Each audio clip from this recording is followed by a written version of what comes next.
అందరికీ వందనాలు. ఇంతవరకు మనం ప్రభువును ఆరాధించి ఆయన బలిలో పాలు పొంది ముగింపులో మనం ప్రతి ఆదివారం కూడా ఒక సందేశాన్ని వింటూ ఉంటాము. వినాలి.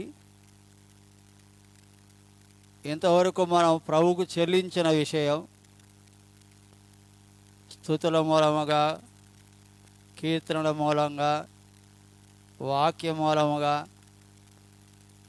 రొట్టె రసాలో పాలు పొందుట ద్వారా, కానుకలు అర్పించడం ద్వారా ఇవన్నీ కూడా ఆరాధనలో భాగం. దేవునికి ఇచ్చుట, దేవుని కొరకు చేయుట, దేవుని కొరకు మన హృదయాన్ని, మనం పెదవులను ఇవ్వడం, మన శరీరాన్ని అప్పగించడం, మన ఆత్మను అప్పగించడం, ఆయన చేసిన మేలులు ఉపకారాలను తలంచుకొని కృతజ్ఞతను చెప్పడం, ఇదంతా ఆరాధన భాగం. కనుక దీని ఆరాధన కొడిక అని అంటారు. ఇక మీదట మనం వర్తమానం, సందేశం, ప్రసంగం, ఏ మాటతో పిలిచినా అంటే మనం ఇక తీసుకోవడం, మనం భోంచేయడం అన్నట్టు. ముందుగా ఏదైనా కార్యక్రమం అంతా జరుగుతుంది. కార్యక్రమం తదనంతరం ముగింపులో భోజనాలు ఉంటాయని ప్రకటన కూడా చేస్తారు. అందరూ భోంచేసిపోవాలి అంటారు. అందరా కొందరా? అందరూ.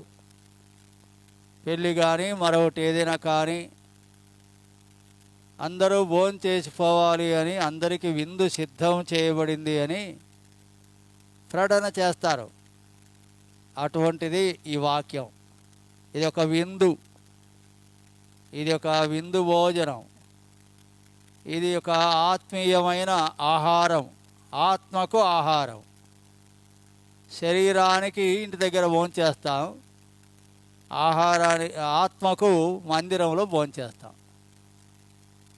కాబట్టి ఆత్మీయ ఆహారం, ఆత్మకు ఆహారం, అది వాక్యోపదేశం, వర్తమానం, ప్రసంగం, బోధ, ఏ పేరుతో పిలిచినా కూడా అందరం కూడా ఈ భోజనం చేయాలి అన్నట్టుగా దేవుని వాక్యాన్ని మనం వినాలి. ఎందుకు భోజనం చేయాలి? భోజనం చేయాలంటే ఆకలి ఉండాలి, తప్పనిసరిగా భోజనం చేయాలి. చేయకపోతే నీరసం వస్తుంది, చేయకపోతే నడవలేము. ఆకలి అవుతుంటే కాళ్ళు చేతులు కూడా వణుకుడు వస్తాయి, కూర్చోవాలనిపిస్తుంది, కూర్చున్నా ఇంకా నీరసం పడుతుంది. కనుక టయానికి భోజనం చేయాలి అంటాం. ఆరోగ్యానికి అవసరం భోజనం. ఆరోగ్యంగా ఉండాలంటే మంచి భోజనం ఉండాలి, బలమైన భోజనం. బాగా బలం రావాలంటే బలమైన ఆహారం. కాబట్టి ఆత్మకు అవసరమైన ఆరోగ్యకరమైన దైవ సందేశం, వర్తమానం, ఇందులో అన్ని రకములైన మాటలు కలిసి వస్తాయి. భోజనము వేరు, అన్నం వేరు. ఇంగ్లీషులో అన్నాన్ని రైస్ అంటాం.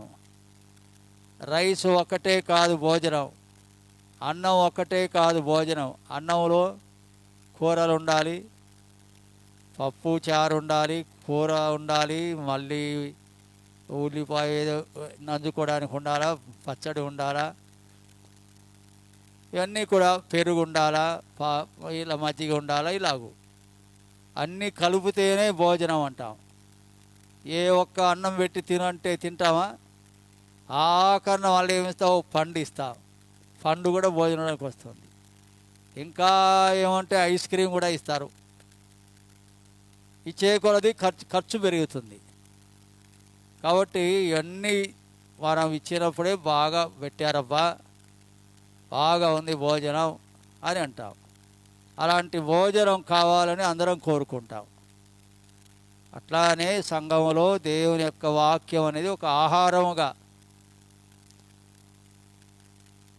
ఆత్మకు దాహం కూడా అవుతుంది, మనకు కూడా దాహం అవుతుంది. దాహం అంటే దప్పిక. దప్పిక తీర్చుకోవడానికి నీళ్లు తాగుతాం, లేదా కూల్ డ్రింక్స్ కూడా తాగుతాం, కొంచెం చల్లని పానీయం, ఇంకా ఇతరమైన జ్యూస్ కూడా తీసుకుంటాం. కాబట్టి ఇవన్నీ కూడా దేహానికి అవసరం అయినట్టు ఆత్మకు కూడా రకరకములైన మాటలు, వాక్యము, హెచ్చరికలు, గద్దింపులు, మిశ్రితంగా కారం ఉండాలా, పులుసు ఉండాలా, ఉప్పు ఉండాలా భోజనానికి. ఏది తక్కువైనా కూడా ఏం రుచి అని అంటాం.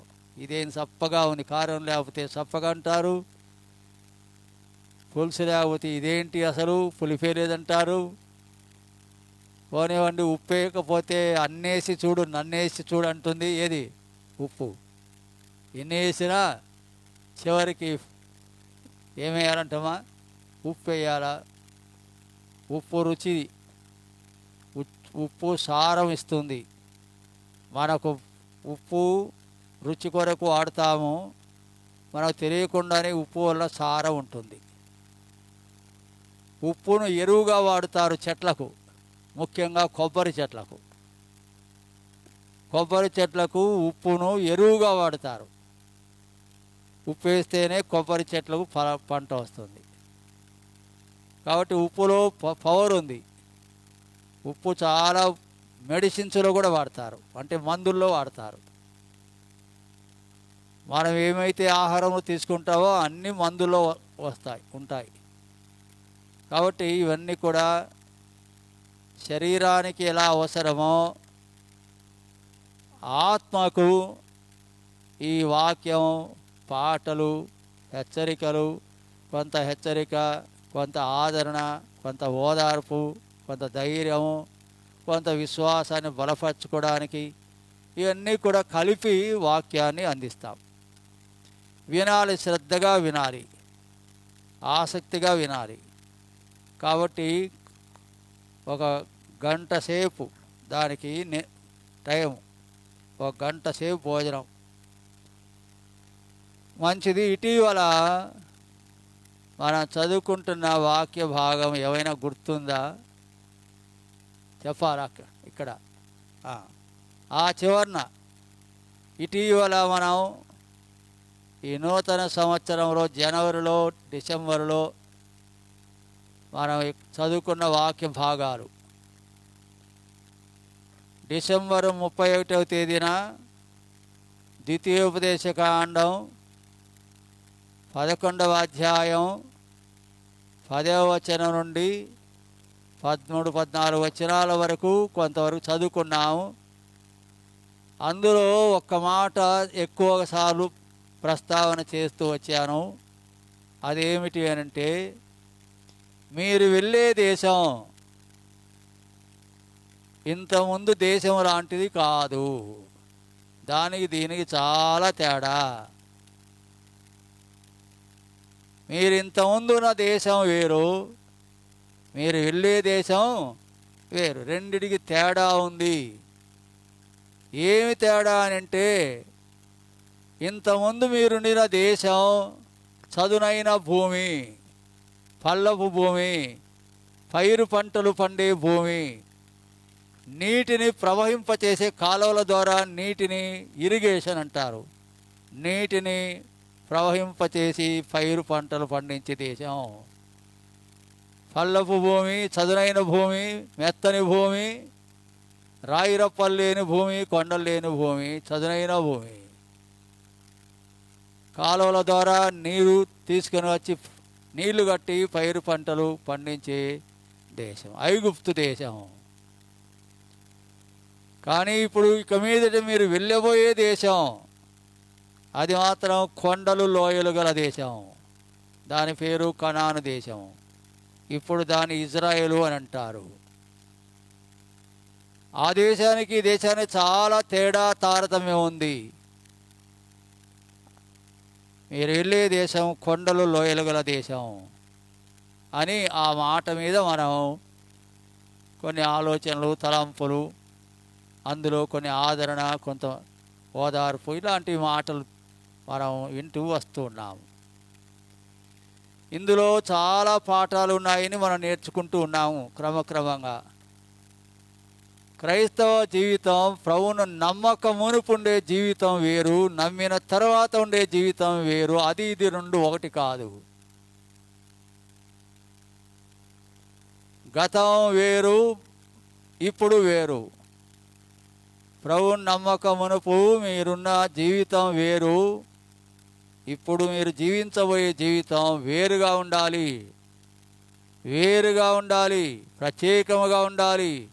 ఇంతకుముందు జీవించిన జీవితం లాంటిది జీవించకూడదు. ఇంతకుముందు నోటికొస్తే చెడ్డ మాటలు, బూతులు, ఇంకా ఏం మాట్లాడతారంటే అవి మనం మాట్లాడకూడదు. ఆ ఊత పదాలు లేకుండా ఏది మాట్లాడలేరు కొంతమంది. మనం ఇంత మునుపు మాట్లాడిన చెడ్డ మాటలు ఇక మీదట మాట్లాడకూడదు. ఇంతకుముందు నీళ్లు తాగినట్టుగా అబద్ధాలు ఆడేవారు. నీళ్లు తాగడం ఎంతగా సులభంగా తాగుతామో, ఎన్నిసార్లు తాగుతామో అంత సులభంగా అన్నిసార్లు రోజంతా ఆడిందే అబద్ధం. నోటికొస్తే నిజం ఒక్కటి రాదు, అబద్ధం. అట్లా ప్రభుని ఎరగక మునుపు మనం అబద్ధాలు ఆడుతూ ఉంటిమి. ప్రభుని నమ్మిన తర్వాత యేసు ప్రభు చెప్పిన మాట, మీరు అవునంటే అవును, కాదంటే కాదు అనాలి. అంతే. దానికి మించి ఏదైనా మాట్లాడినారా అంటే దానికి కారణం చెప్తాడు. దానికి మించి ఏమైనా మాట్లాడినా అంటే అది దుష్టుడు మాట్లాడే మాటలు అన్నాడు. దుష్టుడు అన్నాడు. యేసు ప్రభువును నమ్మకమును అబద్ధాలు ఆడుతున్నావా? యేసు ప్రభు ఒకవేళ నమ్మినట్లయితే ఇక అబద్ధాలకు ఫుల్ స్టాప్. ఇంకా అబద్ధాలు ఆడకూడదు. ఏదైనా చెప్పవలసి వస్తే ఏం చెప్పాలా? అవును అంటే అవును, కాదు అంటే కాదు అని చెప్పాలి. ఇంకా దానికి మించింది నువ్వేమైనా చెప్పపూనుకుంటే అదంతా కూడా దుష్టుని పని అన్నాడు. మనం దుష్టుని పని అనిపించుకోకూడదు. మనం దుష్టులము కాకూడదు, దుష్ట సంతానం కాకూడదు. దుష్టులైన వారు, దుష్ట సంతానమైన వారు అబద్ధాలు ఆడతారు. వినండి, అబద్ధాలాడే ప్రతి ఒక్కరు కూడా దుష్టులు, దుర్మార్గులు, దుష్ట సంతానం అని బైబిల్ చెప్తుంది, నేను కాదు. అబద్ధాలు ఆడే వారందరూ కూడా ఏ కోవకు వస్తారమ్మా? దుష్ట సంతానం కిందికి వస్తారు, దుష్టుల కిందికి వస్తారు. వాళ్ళ గుంపు, వాళ్ళ గ్రూప్ అంతా దుష్ట గ్రూప్, దుష్ట సమూహం. ఎవరు? అబద్ధాలు ఆడేవారు. ఏ గుంపు వాళ్ళది? ఏ గుంపు? దుష్టుల గుంపు అయిపోతారు అబద్ధాలు ఆడితే. కనుక అబద్ధం. యేసు ప్రభువును నమ్మక మునుపు అబద్ధాలు ఆడుతూ ఉంటిమి. యేసు ప్రభువును నమ్మిన తర్వాత అబద్ధాలకు చెల్లు చీటి అంటారు. ఇక ఎన్నడూ అబద్ధాలు ఆడకూడదు. అది దాని అర్థం, పరమార్థం. ఇంతకుముందు వెళ్ళిన దేశం లాంటిది కాదు ఇప్పుడు మీరు వెళ్ళబోయే దేశం. అది వేరు, ఇది వేరు. యేసు ప్రభువును ఎరగక మునుపు అబద్ధాలే ఆడుతూ ఉంటిమి. యేసు ప్రభువును నమ్మిన తర్వాత అబద్ధాలు ఆడకూడదు. యేసు ప్రభువును నమ్మక మునుపు మాటలు నోటికొస్తే దుర్భాషలు, చెడ్డ మాటలు, అపవిత్రమైన మాటలు. ఇప్పుడు యేసు ప్రభువును నమ్ముకున్నాం, అపవిత్రమైన మాటలు, చెడ్డ మాటలు, దుర్భాషలు ఉండకూడదు.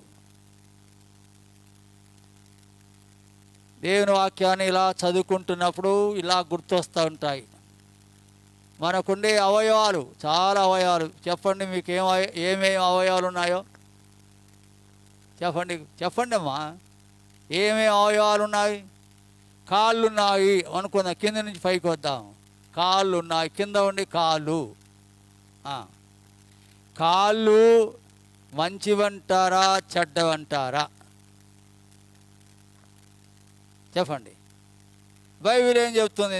మనం చెప్పకపోతే బైబిల్ చెప్పదా? చూడండి, యెషయా గ్రంథం మొదటి అధ్యాయం ఏం చెప్తుంది? అరకాలు మొదలుకొని తడ వరకు అన్నాడు. దానికంటే ఇంకో మాట ఏమన్నాడు? పాపము చేయుటకు వారి పాదములు పరిగెత్తుచున్నవి అంటాడు. పాపం చేయడానికి పరిగెత్తాయి పాదాలు.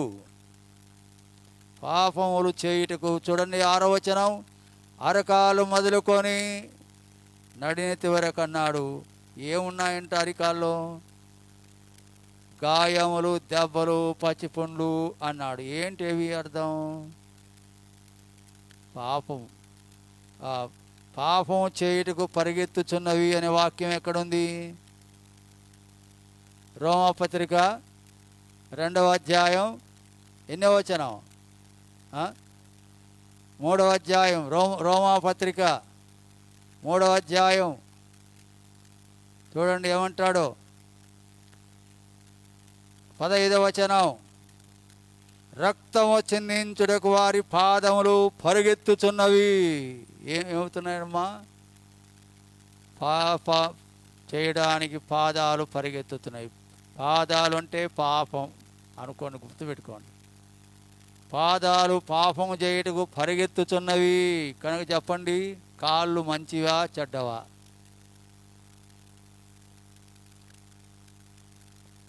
ఎవరికి వారు పరీక్షించుకోండి. మన చేలో పైరుంది, కాయలున్నాయి, కాపుంది, మంచి పండ్లున్నాయి, గిట్టున పోతున్నాము. పక్కనే వేరే వాళ్ళ తోట ఉంది, దానికి కూడా కాయలు ఉన్నాయి. ఏవి కోస్తావు? ఈ చేలో దిగి నీ చేలోకి వస్తావా, అవతల వాళ్ళ చేలో దిగికి వస్తావా? వచ్చేటప్పుడు అట్లా తెంచుకొని వస్తావు ఎవరి? పక్కవాని చేతిలో. అవునా కాదా? బెండకాయలు కానీ, వంకాయలు కానీ, ఏ కాయలున్నా కానీ, చీనికాయలు కానీ నీ తోటలో తీసుకొని వస్తావా, అవతల తోటలో తీసుకొని వస్తావా?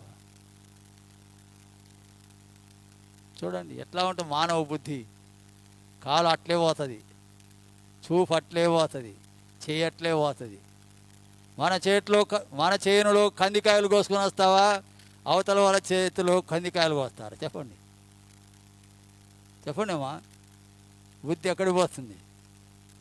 కాలు ఎటువైపు దిగుతుంది? గట్టు మీద నుంచి ఇటు దిగుతుందా, అటు దిగుతుందా? అవతల చేతిలో దిగుతుంది. అంటే అర్థమైంది, మన పాదములు పాపం చేయుటకు పరిగెత్తాయి. వాస్తవమా కాదా? బైబిల్ చెప్పేది అదే కదా.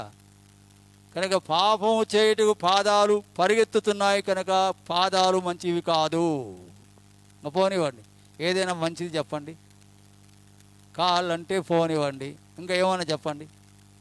చేతులు మంచివా? నా చేతులు మంచివి అని చెప్పండి ఎవరైనా చేతులు ఎత్తి. సరే, బైబిల్ ఏం చెప్తుందో చూడండి. మళ్ళీ యెషయా గ్రంథం 1వ అధ్యాయం వెళ్ళండి. ఏమంటాడు? యెషయా గ్రంథం 1వ అధ్యాయంలో, మీ చేతులలో రక్తం రక్తం రక్తం. 15వ వచనం, మీరు మీ చేతులు చాపునప్పుడు మిమ్మల్ని చూడక నా కనులు కప్పుకొందును. తర్వాత అదే వచనంలో, మీరు బహుగా ప్రార్థన చేసిన నేను వినను, కారణం మీ చేతులు రక్తంతో నిండి ఉన్నాయి. రక్తం పాపాన్ని చూపిస్తుంది. చేతుల్లో ఉంది అంతా పాపం. అవతల వాణ్ణి చెంపతో కొడతావు, చేత్తో కొడతావు, అవతల వాణ్ణి గిల్లుతావు, అవతల వాణ్ణి సొమ్ము తెచ్చుకుంటావు. చేతులు తప్పుడు రాతలు రాస్తాయి, తప్పుడు సాక్ష్యాలు పెడతారు, తప్పుడు ఏలుముద్రలు వేస్తారు, తప్పుడు రాస్తారు, తప్పుడు ఏలుముద్రలు వేస్తారు. అంటే వేరే వాళ్ళ నీదేనే వేస్తావు. ఇట్లా రకరకాలుగా చేతులలో పాపం ఉంది. చేతులు పాపంతో నిండి ఉన్నాయి.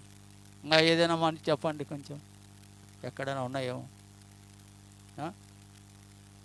కన్ను చెప్పండి. కన్ను కన్ను కన్ను ఏం? కన్ను మంచిది అంటారా, చెడ్డది అంటారా? చెప్పండి అమ్మా. యేసు ప్రభువు ఏమన్నాడు? కన్ను చూపు లేకపోతే పాపము లేకపోయేది.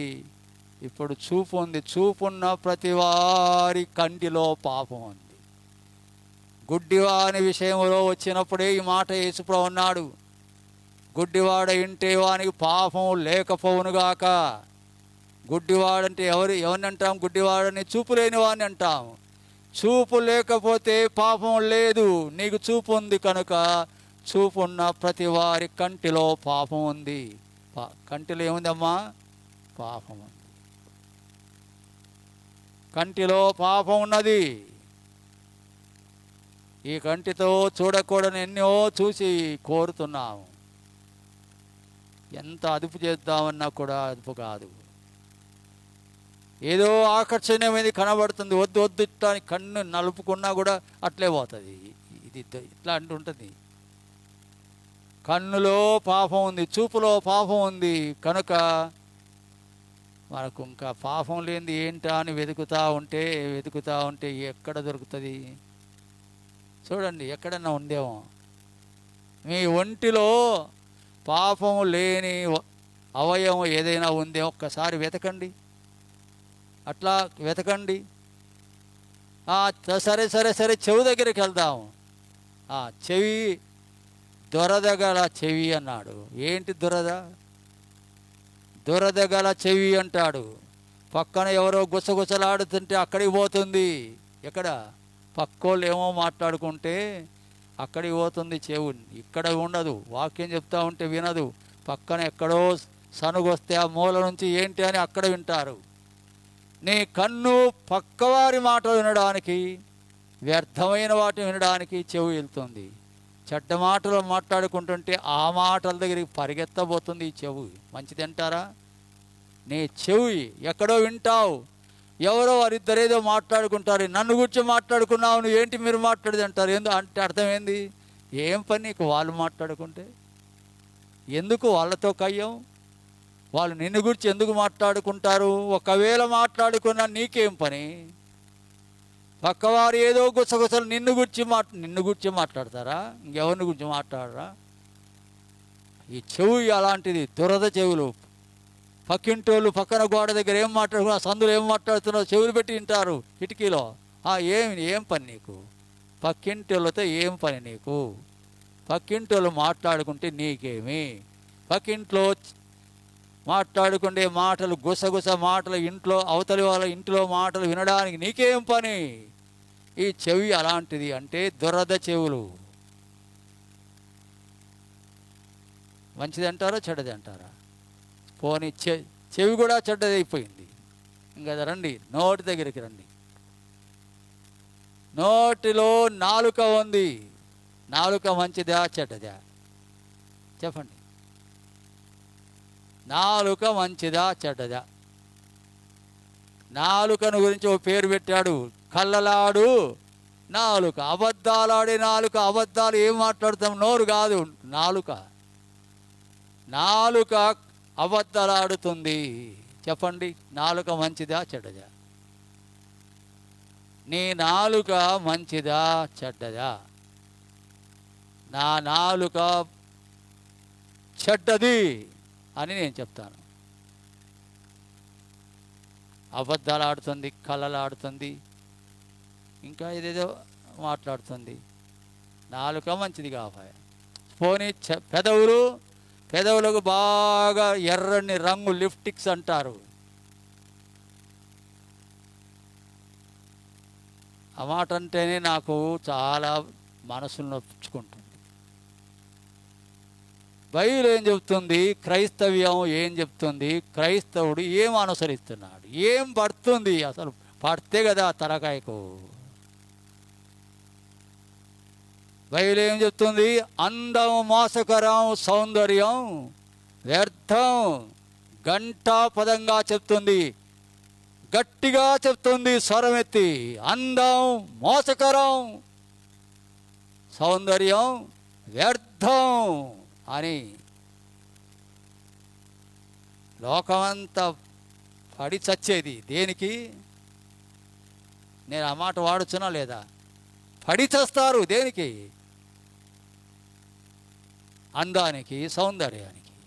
బాబా ఏం చెప్పాలా? ఏం బోధించాలి, ఏం ప్రయోజనం బోధించి ఊరికి నోరు ఓటుకొని గొంతు ఓటుకొని ఆరోగ్యం ఓటుకొని గంటలుగా నిలబడి ఏం ఇంత ఎందుకు చెప్పాలని ఇటీవల ఒక చోట నాకు అట్లే అనిపించింది. ఏం అంత మురిచిపోవడమా అందం మీద, పరిగెత్తుకోవడమా అందాని కొరకు. వినండి, ఆగండి. అందం చెప్పండి అమ్మా, అందం మోసకరం, సౌందర్యం వేస్ట్, సౌందర్యం వేస్ట్. అట్లాని పెళ్ళిళ్ళు ఎలా చేసుకోవాలంటారంటావా? ఏ సౌందర్యాన్ని దేవుడు కోరుతాడు? హృదయ సౌందర్యాన్ని కోరుతాడు, హృదయ అలంకారాన్ని కోరుతాడు. బాహ్యమైన అలంకారాన్ని కాదు, బాహ్యమైన సౌందర్యాన్ని కాదు కోరేది దేవుడు, అంతరంగ సౌందర్యాన్ని కోరుతాడు. బైబిల్లో ఒక సందర్భంలో రాజుగా అభిషేకం చేయాలి. దేవుడు ఒక ప్రవక్తను పంపినాడు, సమూయేలు అనే ప్రవక్తను. వెళ్ళి యెషై కుమారులలో ఒకరిని రాజుగా అభిషేకించి రా అన్నాడు. 8 మంది కొడుకులు యెషైకి. మొదటి వాడిని పిలిచాడు, పెద్దోని. దేవుడు వద్దు అన్నాడు. రెండవ వాడిని పిలిచాడు, నో. మూడవ వాడిని పిలిచాడు, నో నో నో. నాలుగవ వాడిని పిలిచాడు, 5, 6 అయిపోయింది. ఇంకా అంతా ఇంకెప్పుడు దగ్గరలో ఎవరు లేరు. ఇంకా వీళ్ళంతా దగ్గరుంటే పిలిచినాడు. No no no no no no అని దేవుడు వద్దు వద్దు వద్దు వద్దు వద్దు వద్దు. ఎవరు లేరు. ఎవరు లేరయ్యా, అయిపోయినారు 6 మంది అన్నాడు. దేవుడు ఏమన్నాడో తెలుసా? లేదు లేదు, అడవిలో గొర్రెలు కాస్తా ఉన్నాడు, 8వ వాడున్నాడు, కనిష్ఠుడున్నాడు, యెషైకి కనిష్ఠుడున్నాడు. ఎల్లు పొలానికి, గొర్రెలు కాస్తా ఉన్నాడు. గొర్రెలు కాసి కాసి కాసి కాసి ఎండకు ఎండి ఎండి ఎండి నలుపెక్కిపోయినాడు, నల్లగా ఉన్నాడు. వాడు పొట్టివాడు, కాసి కాసి తిని తినక చాలని బతుకుల్లో గొర్రెలు కాసి మొరటుగా ఉన్నాడు. చదువు లేదు, వానికి సంధ్య లేదు, చూడ్డానికి ఏం అందంగా లేడు, చదువు సంధ్య లేదు, గొర్రెలు కాచుకుంటా ఉన్నాడు. ఎక్కడో పొలంలో ఉన్నాడు. ఊర్లో ఉండి ప్రజల మధ్య తిరుగుతే కదా వాడు, ఎక్కడో మొరటు నాయలు అన్నట్టుగా. ఇట్లా అయినను అప్పుడు అన్నాడు దేవుడు, నువ్వు పై రూపమును చూడవద్దు, పై రూపమును చూడవద్దు. సమయంలో పై రూపమును చూడవద్దు, హృదయ చూడు, హృదయ సౌందర్యాన్ని చూడు. పై రూపమును దేవుడు లక్ష్య పెట్టడు, అందచందాలు దేవుడు లక్ష్య పెట్టడు. నేను ఇలా చెప్తాను, దేవుని లక్ష్య పెట్టేవాడు ఎవడు కూడా సౌందర్యం మీద పడి చావరు. సౌందర్యం మీద ఎవడైనా పడి చచ్చాదంటే, నేను ఇటీవల ఒక వ్యక్తిని గురించి విన్నాను, ఆయన చెప్తుంటేనే విన్నాను. 20 మంది అమ్మాయిని చూశాడట కొడుకు కోసం. ఎంతమంది అమ్మా? 20 మందిని చూసినాడు, చూపించినాడంట కొడుకు. ఏం సినిమానా ఇది? సమాచారం రావడమే పోవడమే చూడమేనా? చూసిన వాళ్ళందరూ నచ్చడకపోవడమా? ఏమి క్రైస్తవ్యం, ఏమి భక్తి? 20 మందిని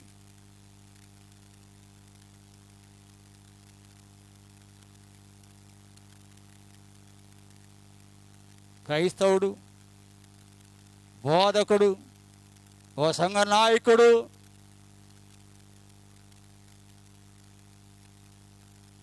మామూలుడు కాదు, తెలియనోడు కాదు, వాక్యం తెలియనోడు కాదు. అందచందం కొరకు పరుగులాడి జిల్లా మనకుండే జిల్లాలన్నీ 20, ఇప్పుడు 26, అంతమంది తక్కువే కదా. ఎప్పుడు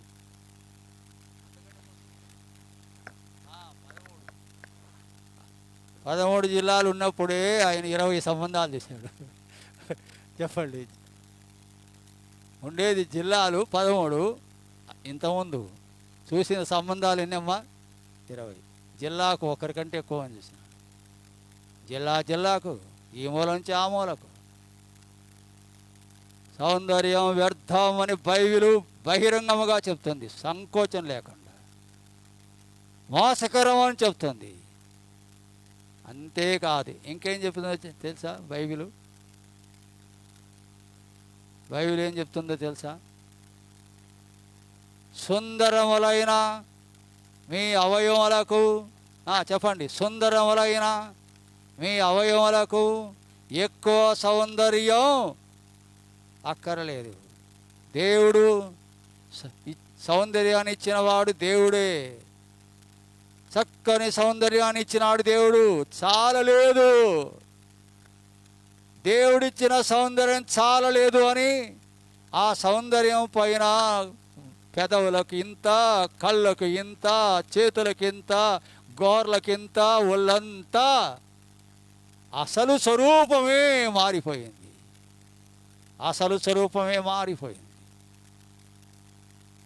ఈమెన అందుకే ఇటీవల పెళ్లి జరిపించేటువంటి సేవకులు రిజిస్ట్రార్స్ అడుగుతూ ఉన్నారు, అమ్మా అయ్యా ఇంతకుముందు పెళ్లి చూపులప్పుడు చూసిన అమ్మాయినా ఇప్పుడు పెళ్లి వేదిక మీదకి వచ్చింది, పెళ్లి కూతురుగా వచ్చింది, నువ్వు ఆ రోజు పెళ్లి చూపులకు వెళ్ళినప్పుడు చూసిన అమ్మాయేనా అసలు ఈ అమ్మాయి? ఆ రోజునట్టే ఉందా, ఏమైనా మారిందంటే ఇతను కూడా గుర్తుపట్టలేకపోయినాడంట. ఏమో సార్ అన్నాడట. అని తడవులు ఆడుకున్నాడంట. ఇట్ట చూసి, అంటే పెళ్లి చూపులు పోయినప్పుడు ఉన్న అమ్మాయా కాదా అని అడిగితే అతని డౌట్ వచ్చింది. చూడండి ఎట్లా ఉందమ్మా. ఎందుకు ఇవన్నీ నాకు నోటికి దేవుడు పలికిస్తున్నాడు అర్థం కాలేదు. వేరే వాళ్ళ సంగతి ఏమో కానీ మన సంఘ సహవాసంలో ఉన్నవారు ఎవరైనా బయటి వాళ్ళ సంగతి నాకు కూడా అక్కర్లేదు, కానీ అవి పాఠాలుగా తీసుకొని సంఘానికి బోధించడం జరుగుతుంది. మనమైనా అందం వద్దా అంటే దేవుడు ఇస్తే తప్పేం కాదు, అందంగా పుట్టించడం తప్పు కాదు. దేవుడు అందం సౌందర్యం ఇస్తే మంచిది. కానీ ఏమన్నాడు?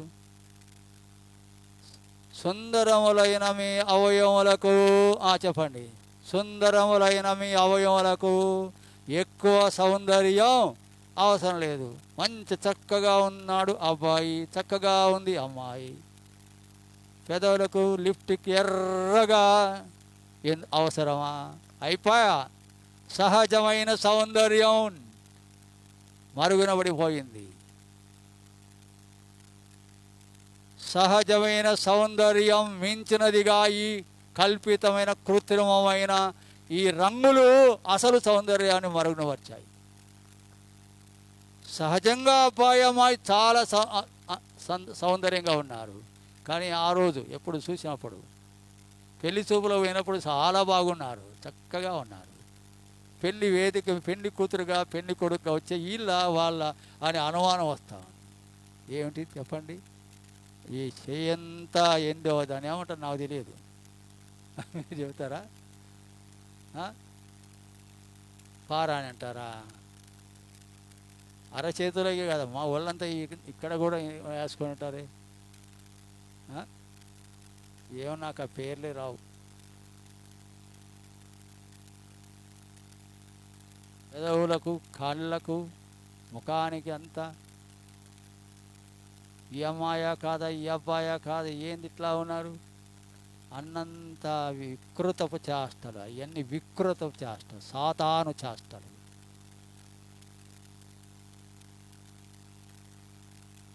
బైబిల్ చెప్పేది సుందరములైన మన అవయవములకు ఎక్కువైన సౌందర్యం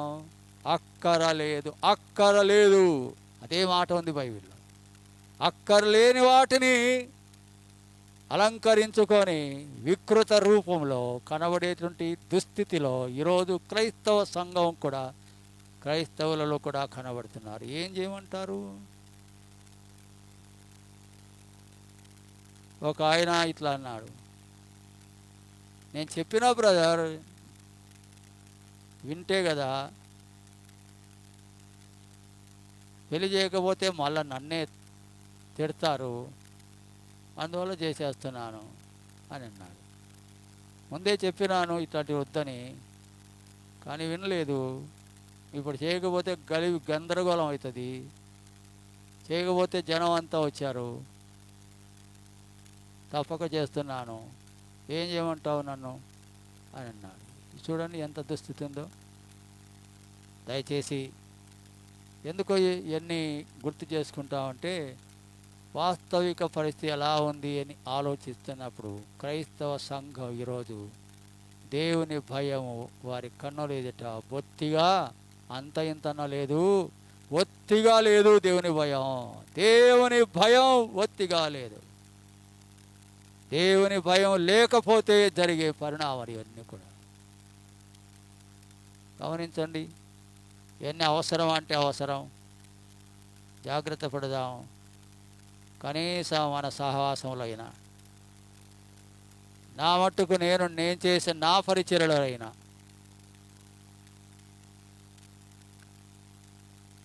ఈ నా వాక్యం, ఈ నా బోధ అంగీకరించేవారైనా, కనీసం ఈ వాక్యం, ఈ బోధ అంగీకరించకపోతే అది మీ ఇష్టం, ఈ సహవాసానికి అక్కర్లేదు. నా ప్రయాస మంది కొరకు కాదు, జనం కూర్చుకోవడానికి కాదు.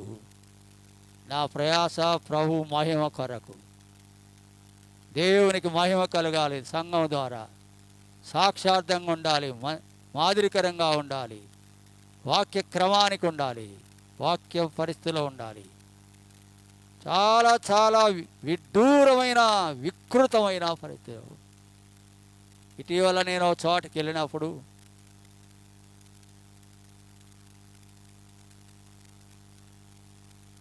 ఎంగేజ్మెంట్ కార్యక్రమం, ఏమంటారు దాన్ని, నిశ్చితార్థం అంటాం.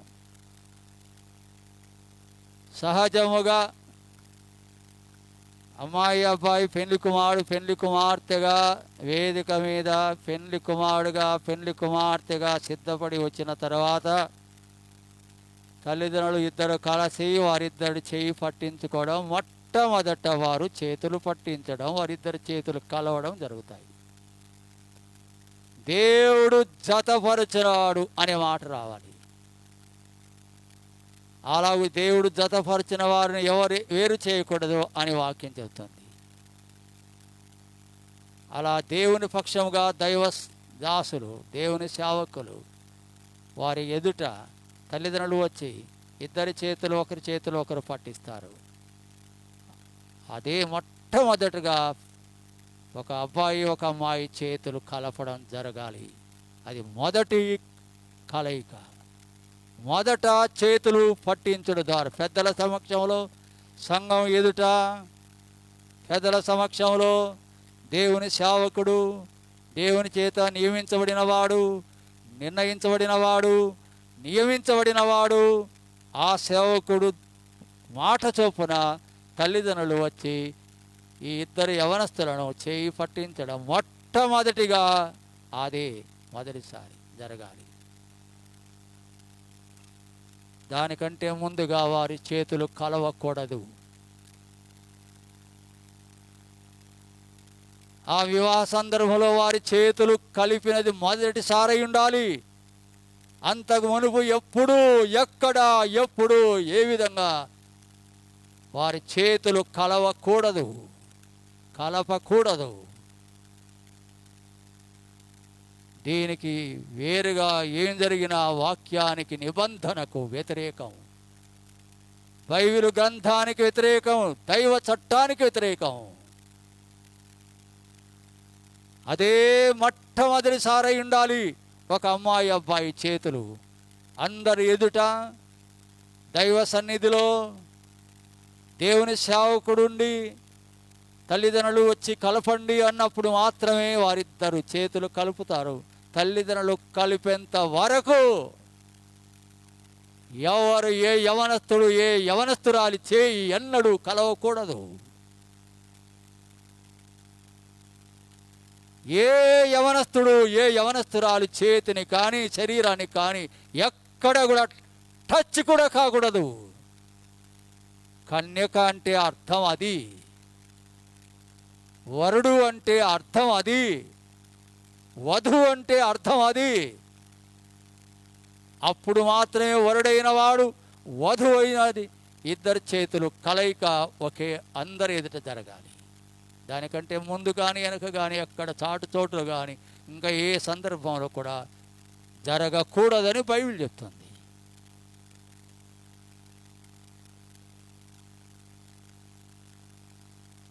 కానీ వివాహానికి ముందుగా ఎంగేజ్మెంట్ నిశ్చితార్థంలోనే చేతులు కలుపుతున్నారు. నిశ్చితార్థం రోజు చేతులు కలిపితే మళ్ళా పెళ్లి రోజు చేతులు దీని అర్థం ఏంటి? దాని ప్రత్యేకత ఏంటి? దాని పవిత్రత ఏంటి? దాని శాంక్టిటీ ఏంటి? వివాహం యొక్క శాంక్టిటీ ఏంటి? అయోమయం, అయోమయం. దేవుని పవిత్రతను సన్మానించకపోవడం ఇది. నా పవిత్రతను సన్మానించడం లేదని దేవుడు విలపిస్తూ ఉన్నాడు. దేవుని పవిత్రతను సన్మానించి గౌరవించవలసిన క్రైస్తవ సంఘం కూడా ఇలాగూ సన్మానించకుండా అగౌరవపరచడం మనం గమనిస్తున్నాం. దయచేసి అన్నడు అలాంటి జరగనివ్వకండి. ఎంగేజ్మెంట్లోనే చేతులు కలుపుతీవి, ఎంగేజ్మెంట్లోనే ఉంగరాలు పెడతీవి, ఎంగేజ్మెంట్లోనే ఉంగరాలు పెడతీవి, ఎంగేజ్మెంట్లోనే చేతులు కలుపుతీవి. ఇంకా విచారకరమైనవి, విడ్డూరకరమైనది, చాలా చాలా అపహాస్యమైన, పరిహాసమైన, దేవునికి అత్యంత అవమానకరమైన, క్రైస్తవ సంఘంలో జరగనటువంటి అపచారం. అసలు ఆ మాట చెప్తేనే భయం అవుతుంది.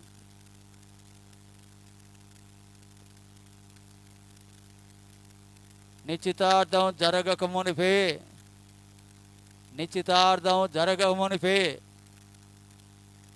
ఇద్దరు కలిసి ఒక గదిలో ఫోటోగ్రాఫర్స్ ఆటోగ్రాఫర్స్ ఎదుట వారు చెప్పినట్టుగా మొత్తం ఏకముగా ఇద్దరు యవనస్తులు వారి ఈ ఆటోగ్రాఫర్ చేతుల బందీలైపోయినారు.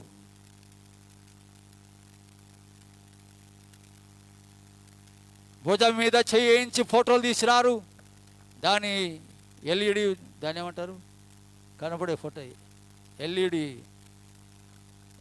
పూర్తి పేరేంది, కనబడుతుంది కదా బొమ్మ, ప్రొజెక్ట్ స్క్రీన్, ఎల్ఈడి స్క్రీన్. లోపల గదిలో ఒక అమ్మాయి అబ్బాయి ఎంగేజ్మెంట్కి వెళ్ళాలా, దానికంటే ముందుగా వాళ్ళ విన్యాసాలు ఎలా ఉన్నాయంటే భుజం మీద చేయడం, నడుము మీద చేయడం, ఒకరి మీద అనడం, దాని ఎల్ఈడి స్క్రీన్లో చూపించడం వచ్చిన వాళ్ళందరికీ. వాళ్ళు ఇంకా లోపల ఉన్నారు. భుజాల మీద ఎలా వేయడం, ఆనుకోవడం, అదంతా ఎల్ఈడి స్క్రీన్లో చూపించడం, వీళ్ళందరూ నవ్వుకోవడం, అట్ట తిరుగు ఇట్ట వంగు అట్ట వంగు అని కంప్లీట్గా ఆ ఆటోగ్రాఫర్ చేతిలో బందీలో చిక్కుబడిపోయి వాళ్ళు ఏం చెప్తే అది ఏం చేస్తున్నావు అనేటువంటి ఇంగిత జ్ఞానం కూడా లేకుండా, జరిగించేటువంటి కార్యం ఏంటి అనేటువంటి జ్ఞానం కూడా లేకుండా కళ్ళు అప్పగించుకొని పెద్దలు నాయకులు అందరూ ఎదురు చూస్తూ ఉంటే ఇంకా రాలేదు అని లోపల ఇలా విన్యాసాలు ఇలాగూ. ఏమి క్రైస్తవ్యం? ఎక్కడికి పోతుంది క్రైస్తవ్యం? ఎక్కడికి పోతుంది దైవనియం, దైవ భయం?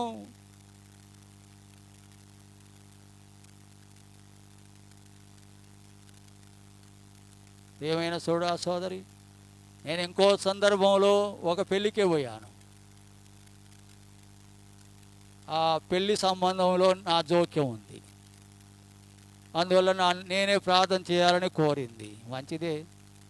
సరే, తీరా పెళ్ళి టైం అవుతా ఉంది. అమ్మాయి గదిలో ఉంది, పెళ్లి కూతురు చేసింది. ఈ ఆటోగ్రాఫర్స్ రూమ్లోకి వెళ్ళారు. వాళ్ళు ఎంతసేపు అక్కడే ఉన్నారు. నన్ను ప్రార్థన తీసుకుని పోయారు.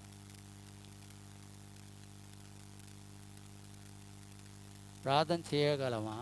ప్రార్థన చేసే వాతావరణమా? ప్రార్థన చేసే పరిస్థితి అది? ఈ ఆటోగ్రాఫర్స్ ఎవరు అసలు? ఈ ఆటోగ్రాఫర్స్ ఎలాంటి వాళ్ళు? వాళ్ళ వేషం ఏంటి? వాళ్ళ దుస్తులేంటి? వాళ్ళ వయసు ఏంటి? వాళ్ళ అభిరుచులేంటి? వారి కోరికలేంటి? వారి తమ కన్నుల ఆశ తీర్చుకోవడానికి ధర్మార్గపు చూపులతో వారు తమ ఆశలు తీర్చుకుంటూ అమ్మాయిని చేయడం దృశ్యం నన్ను కలవరపరిచింది. ప్రార్థన కూడా రాలేదు నాకు. ఎవరు వస్తారండి ఆటోగ్రాఫర్సు? ఏ కోరికలు గల వారు వస్తారు? ఏ చూపులు గల వారు వస్తున్నారు? ఎవరి చేతులకు పెళ్లి కుమార్తెను అప్పగిస్తారు? ఎంతసేపు ఫోటోలు, ఎంతసేపు? మళ్ళీ ప్రార్థన చేయండి. నా మనస్సు కలవరం చెందింది. నోట ప్రార్థన రాలేదు. పాపం అమ్మాయి ఏం చెప్పగలదు, ఏం మాట్లాడగలదు? దయచేసి జాగ్రత్త పడండి. మన సంఘంలో ఎన్నడూ ఇలాంటివి జరగకూడదు. అలాంటి వివాహాలకి ఇక్కడెక్కడ కూడా చోటు ఉండదు. ఆటోగ్రాఫర్స్ ఎవరంటే వారు పిలిస్తే కూడా అనుమతించము ఇక మీదట.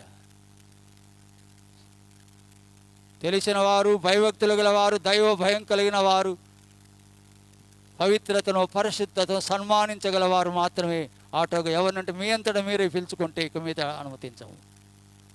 ఈ దృశ్యాలు చూచినప్పుడు మనసు, ఆత్మ కలవరం చెందుతున్నాయి.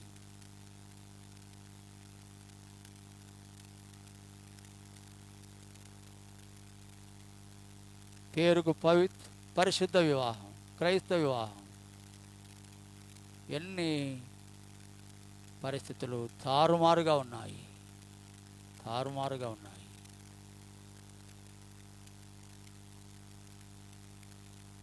వివాహ సంబంధాలు చూచే సందర్భంలో మాటలు ఎలా ఉంటాయంటే, కొత్తగా జన్మించిన అబ్బాయి అమ్మాయి కావాలి, దేవుని మీద ఆధారపడే వాళ్ళు కావాలి, భయభక్తులు గల వారు కావాలి, మంచి సాక్ష్యం ఉన్నవాళ్ళు కావాలి, బలలో పాలు పొందేవారు కావాలి, ఆరాధించేవారు కావాలి, ఇలాంటివి చెప్తారు. పెళ్లి రోజుకి వచ్చేసరికి ఎన్ని గాలికి అందచందాల మీద మురిసిపోవడాలు తప్పలేదు, అలంకారాలు తప్పలేదు, ఆడంబరాలు తప్పలేదు, అపహాస్యమైన పరిహాసాలు తప్పలేదు. ఇలాంటివన్నీ దైవ సంఘంలో తీసుకుని వచ్చి వివాహాల ద్వారా దేవునికి అవమానం తెచ్చే పరిస్థితులు ఉన్నాయి. దయచేసి అర్థం చేసుకోండి. మన సహవాసంలో, మన పరిచర్యలో, మన సంఘంలో ఎన్నడూ అలాంటి జరగకుండా శారీరకమైన వాంఛలు, కోరికలు, ఇచ్చలు, ఆడ చేశారు, ఈడ చేశారు, ఆ మందిరం చేశారు, వాళ్ళు చేయించారు, మాటలే ఎత్తద్దు. దైవవాక్యం అనుమతిస్తేనే వాళ్ళు చేశారు, వీళ్ళు చేశారు, అది ప్రమాణం కాదు. బైబిల్ ఏం చెప్తుంది? వాక్యం ఏం చెప్తుంది? ఏ స్టాండర్డ్స్ బైబిల్ చెప్తుంది వివాహానికి సంబంధించి?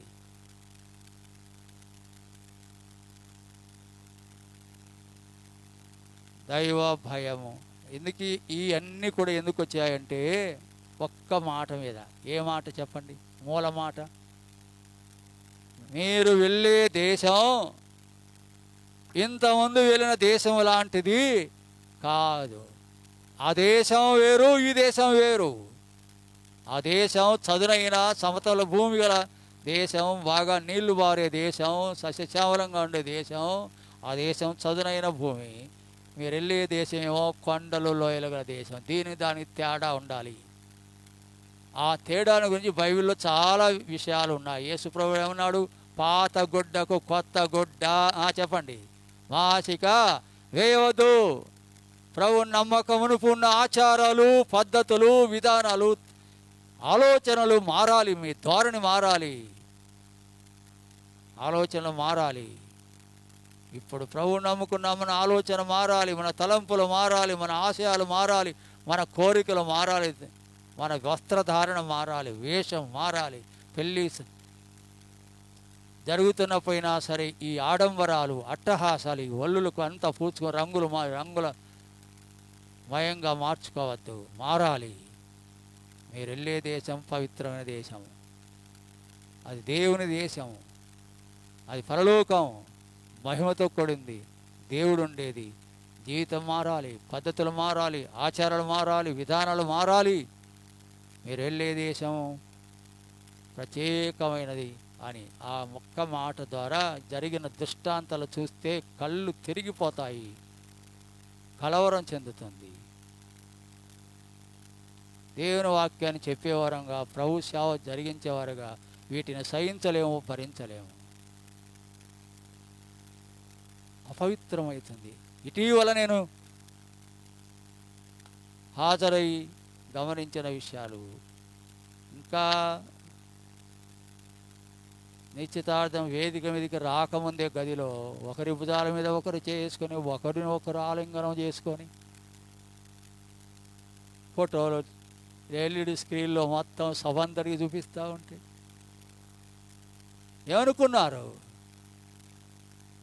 ఏం జరుగుతుందని గమనించాల్సిన అక్కర్లేదా? కళ్ళప్పగించుకొని అంత ఆనందంగా ఉన్నట్టు కనబడడం దేవునికి అవమానం కాదది?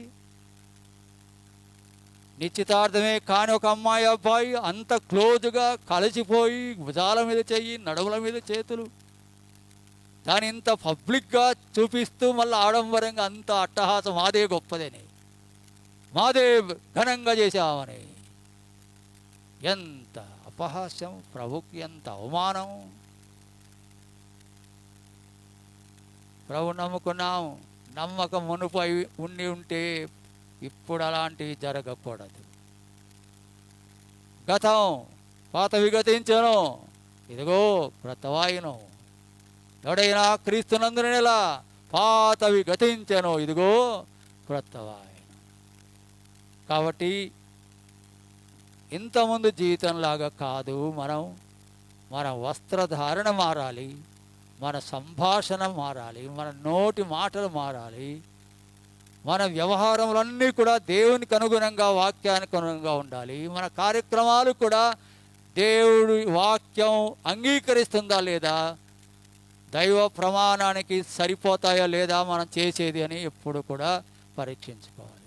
దైవ ప్రమాణాన్ని పక్కన పెట్టేసి బైబిల్ ఏమో చేతిలో, బైబిల్ ఏమో సంఖలో, ప్రార్థనలు ఏమో చేస్తారు, 1 డజన్ మంది ప్రార్థన చేస్తారు వేదిక మీద, ఈ జరిగేమో జరుగుతాయి. ఏమి పొంతన? రక్షించబడినావు, రక్తంలో కడగబడ్డావు అంటాము. ఈ రక్తంలో కడగబడిన వారు ఏంటి? ఆ వ్యవహారాలు ఏంటి? రక్షించబడిన వారికి ఈ వ్యవహారాలు ఏంటి? చూడండి, సరిపోతాయా ఆ వ్యవహారాలు? ఈ వాక్యానికి సరిపోతాయా? మనం చేసే ప్రార్థనలకు సరిపోతాయా? ఏం సరిపోలేదు. అందుకు ఈ మాట నేను హృదయ వేదనతో చెప్తున్నాను, భారంతో చెప్తున్నాను. మనం జరిగించే సేవకు ఇలాంటివి ఎన్నడూ కూడా తగవు. మనకు అట్టి సేవ చేయలేము. ఏదైనా బైబిల్ వాక్య ప్రమాణానికి సరిపోతాయా లేవా అన్నది ముఖ్యమైనది. మీరు ఇంతకుముందు వెళ్ళిన దేశం లాంటిది కాదు ఇక వెళ్ళబోయే దేశం. అది కొండలు, లోయల దేశం, వేరైన దేశం, ప్రత్యేకమైన దేశం. ఇది మనసులో పెట్టుకొని మనం ముందుకు సాగుదాము. దానికి ఆధారముగా మనం ఇతర వాక్యాలు కూడా చదువుకున్నాము, వాటిని ధ్యానం చేసుకున్నాం. తర్వాత ధ్యానం చేసుకుందాం, ప్రార్థన చేసుకుందాం. రామట్లపల్లి సుబ్బమ్మ వారి బంధువు ఒకరు రవికుమార్ అనేతను బండిలో వెళ్తూ ప్రమాదానికి గురి అయ్యి యాక్సిడెంట్ జరిగి బెంగళూరులో హాస్పిటల్లో ఉన్నారు, కోమాలో ఉన్నారని ప్రార్థన చేయమని కుటుంబం వారు కోరుతున్నారు. వారు ప్రభు కూడా నమ్ముకున్నారు కనుక రవికుమార్ అనేటువంటి ఈయన కొరకు ప్రార్థన చేద్దాము. అందరూ కూడా ప్రార్థన చేయండి. అత్యంత ప్రమాదంలో ఉన్నారు, హాస్పిటల్లో కోమాలో ఉన్నారు బెంగళూరులో. ప్రభు తన ఆశ్చర్య కార్యాన్ని జరిగించినట్లుగా మీ వ్యక్తిగత ప్రార్థనలో సంఘంలో కూడి వచ్చినప్పుడు సాయంకాలం కూడా ప్రార్థన చేయండి. ఇప్పుడు అందరం ప్రార్థన చేద్దాం.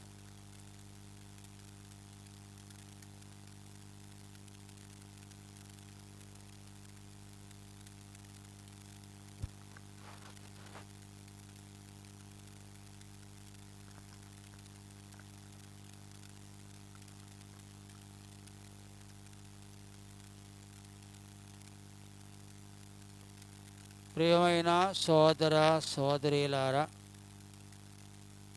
ఒక్క మాట మీదనే మనం చాలా విషయాలు వాస్తవిక జీవితంలో ఏం జరుగుతున్నాయి, ఏం జరగవలసి ఉంది, ఏం జరుగుతున్నాయి అనే వాస్తవికతకు మనం వెళ్తున్నాము. మీరు వెళ్ళే దేశం ఇంతమంది వెళ్ళిన దేశం లాంటిది కాదు. దానికి దీనికి ఎంతో తేడా ఉంది, భేదం ఉంది. అలాగనే యేసుప్రభు నమ్మకమును మనం జీవితాలు వేరు కావచ్చు, మన సాంప్రదాయాలు వేరు కావచ్చు, మన వ్యవహారాలు వేరుగా ఉండవచ్చు. కానీ ఇప్పుడు ప్రభువుని నమ్ముకున్న తర్వాత బైబిలు ప్రమాణానికి తగినట్టుగా ఉండాలి మన వ్యవహారాలు. అవి ఏవైనా సరే, మన కార్యక్రమాలు, మన విందు వినోదాలు, మన యాత్రలు, మన వివాహాలు, మన వేడుకలు, మన భూస్థాపనలు, మరేమైనా. అందుకే ఒక మాట పదే పదే నేను జ్ఞాపకం చేస్తుంటాను. మీరేమి చేసినను దేవుని మహిమ కొరకు చేయుడి. అది గుర్తుపెట్టుకోండి, ఎప్పుడు మనసులో ఉంచండి. నేను చేసేదాని ద్వారా దేవుడు మహిమపరచబడతాడా, నేను చేసే ద్వారా దేవుడు అవమానపరచబడతాడా అని ఆలోచించండి. ఆ ప్రమాణంలో నిలవండి. దైవ ప్రమాణం, వాక్య ప్రమాణం, బైబిల్ ప్రమాణం. మనకంటూ ఒక ప్రమాణం ఉంది, ఒక స్టాండ్ ఆఫ్ లైఫ్ మనకుంది. దాన్ని అనుసరించాలి తప్పకుండా. మన పిల్లలు కానీ మనం కానీ, మన పిల్లలకు వేసేటువంటి డ్రెస్సు కానీ, అంగళ్ళల్లో, షాపుల్లో, షోరూములో దొరికేవన్నీ మన కొరకు కాదు. మనకేంటి కావాలో అవి మాత్రమే తీసుకోండి. అంగట్లో, షాపులో, షోరూములో ఉన్నవి కనుక తీసుకోవద్దు. షోరూములో ఉండేవన్నీ కూడా సాతాను యొక్క డిజైన్స్. అవి మనం ఆ డిజైన్స్ వాడకూడదు. మనం వాడవలసిన ఏంటో, మనకు ఎంతవరకు బైబిల్ అనుమతిస్తుందో అంతవరకే మనకు కానీ, మన పిల్లలకు కానీ, డ్రెస్సింగ్ కానీ, అలంకారాలు కానీ. మన పిల్లలకు కూడా ఎందుకు చాలామంది పిల్లలకు గోర్లకు రంగులు, అరచేతుల్లో రంగులు, ఇవన్నీ ఏంటో నాకు తెలియదు, కానీ పిల్లలకు కూడా అవి వేస్తున్నారు.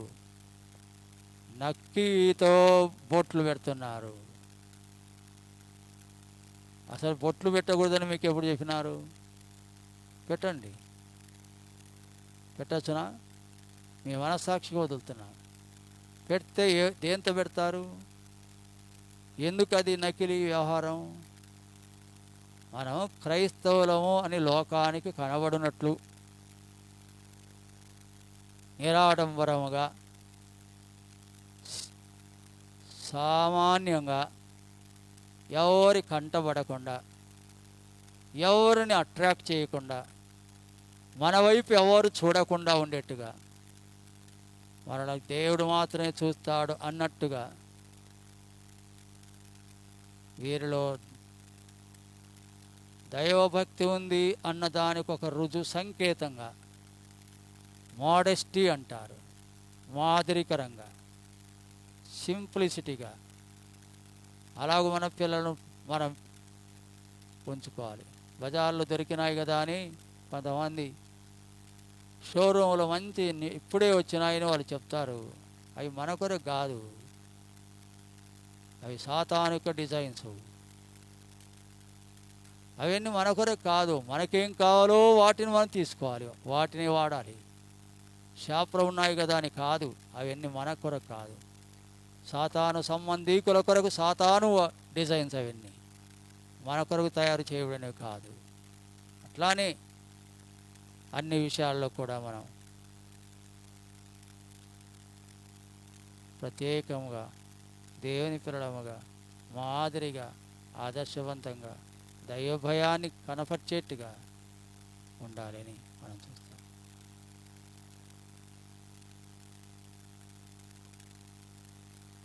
దయగల మా ప్రభువా, మీకు స్తుతులు స్తోత్రం చెల్లిస్తున్నాము. మీరు వెళ్ళే దేశం ఇంతకుముందు ఉన్న దేశం లాంటిది కాదు అనే మాట మా దృష్టిలో మేము తలంచుతున్నాము. మా విశ్వాస క్రైస్తవ జీవితం అంత ముందున్న జీవితం లాంటిది కాకూడదు. కాబట్టి మీ పిల్లలముగా మేము సంఘముగా ఈ సంగతులు నేర్చుకొని ఏవి ఉండకూడదో, ఏవి ధరించకూడదో, ఏవి అలంకరించుకోకూడదో, ఏది ముట్టకూడదో, ఏది తినకూడదో, ఏది చేయకూడదో, ఏది చేయవలెనో ఆ భేదమును తెలుసుకొని మీ వాక్య ప్రమాణములో మా జీవన వ్యవహారాలు ఉండటానికి సాయం చేయండి. మా కార్యక్రమాలు కూడా మీ నియమానికి, మీ ప్రమాణానికి తగినట్టుగా చేయడానికి సాయం చేయండి. లోకస్తుల వలె లోకములు జరుగుతున్నట్టుగా జరగాలని కోరికలు మాలో ఉన్నాయి, ఒప్పుకోక తప్పదు. సౌందర్యం మీద ఎక్కువగా మక్కువ కలిగి సౌందర్యం కొరకు వెంపర్లాడినట్టుగా వేటాడినట్టుగా వివాహ విషయాల్లో దేవా పై చూపు, పై రూపాన్ని ఎక్కువగా కోరుకుంటూ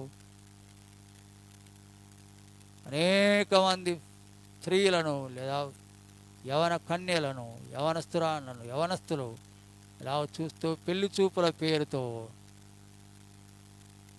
హృదయ సంబంధమైన సౌందర్యాన్ని కోరక గుణగణాలనేవి పట్టించుకోకుండా పై రూపు మాత్రమే చూస్తూ పైకి భక్తి గల వారి వలె ఉన్నారు. ఈ పరిస్థితులు కూడా మీ వాక్యానికి విరుద్ధంగా ఉన్నాయి. ఉన్న సౌందర్యం చాలదని దానికి అదనంగా అనేక రకములుగా వేషాలు నాయన తండ్రి, మీ వాక్యం ఒప్పుకోదది. సుందరములైన మీ అవయములకు ఎక్కువ సౌందర్యం ఎందుకు అని మీరు ప్రశ్నిస్తూ ఉంటే, అసలైన సౌందర్యానికి మించిన సౌందర్యం కృత్రిమమైనది, ఆర్టిఫిషియల్. దేవా, ఇంకా విచారకమైన విషయం. అలా అలంకరించేవారు ఆయన వందల వేల రూపాయలు తీసుకొని అలంకరించే వారి చేతుల్లో బందీలైపోతున్నారు. గంటల తరబడి ఆటోగ్రాఫర్ చేతిలో బందీలైపోతున్నారు. వారు ఏం చెప్తే అది తప్పంగా మరేమి వినరు. అంతా వ్యవహారం అంతా కూడా ఆటోగ్రాఫర్ చేతిలోకి పోతూ ఉంది. వారు ఏం చెప్తే వాళ్ళు వింటున్నారు. దైవ సేవకులు చెప్పేది వినడం లేదు, మనసును కూడా పెట్టడం లేదు. చాలా చాలా దుఃఖకరం, విచారకరంగా ఉంది. మీ దయగా సాయం దయచేయండి. భయభక్తులు పుట్టించండి.